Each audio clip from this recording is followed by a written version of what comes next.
திரு பாரதி ராஜா பிரபல திரைப்பட இயக்குனர் அவர்கள் மறைவு குறித்து. பிரபல திரைப்பட இயக்குனரும் தயாரிப்பாளரும் நடிகருமான திரு பாரதி ராஜா அவர்கள் 10/6/2026 அன்று மறைவுற்ற செய்தி அறிந்து இப்பேரவை அதிர்ச்சியும் ஆற்றுணா துயரமும் கொள்கிறது. என் இனிய தமிழ் மக்களே என்னும் காந்த குரலுக்கு சொந்தக்காரரான இயக்குனர் இமயம் என்று அனைவராலும் அன்போடு அழைக்கப்பெற்ற திரு பாரதி ராஜா அவர்கள் கிராமத்து பின்னணியின் வாழ்வியலை உயிரோட்டத்துடன் காட்சிப்படுத்தியவர். திறமையுள்ள எவரும் நடிகராக வரலாம் என திரைத்துறையின் வரலாற்றை மாற்றியவர்.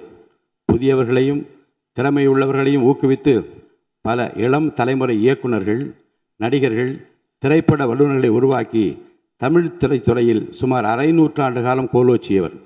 திரைப்படங்களை தாண்டி அவர் தமிழ் மொழியை நேசித்ததும் தமிழர் மீது கொண்டிருந்த மாறா பற்றினையும் நாம் என்றென்றும் நினைவு கூற வேண்டும். அவரது மறைவு தமிழ் திரைத்துறைக்கு மட்டுமின்றி இந்திய திரைத்துறைக்கும் பேரிழப்பாகும். திரைத்துறைக்கு அவர் ஆற்றிய அளப்பெரும் பங்களிப்பிற்காக உயரிய விருதான பத்மஸ்ரீ உள்ளிட்ட பல்வேறு விருதுகளை பெற்ற பெருமைக்குரியவர் ஆவார். அன்னாரது மறைவால் அவரை இழந்து வாடும் அவரது குடும்பத்தினருக்கும் திரைப்படத்துறையினர் உள்ளிட்ட அனைவருக்கும் இப்பேரவை தனது ஆழ்ந்த இரங்கலையும் அனுதாபத்தையும் தெரிவித்துக் கொள்கிறது. இந்த இரங்கல் தீர்மானம் நிறைவேற்றும் முகத்தாலும் மறைந்த இப்பெருந்தைகளுக்கு மரியாதை செலுத்தும் வகையிலும் மாண்பு உறுப்பினர் அனைவரும் எழுந்து நின்று 2 மணித்துளிகள் அமைதி காக்குமாறு கேட்டுக்கொள்கிறேன்.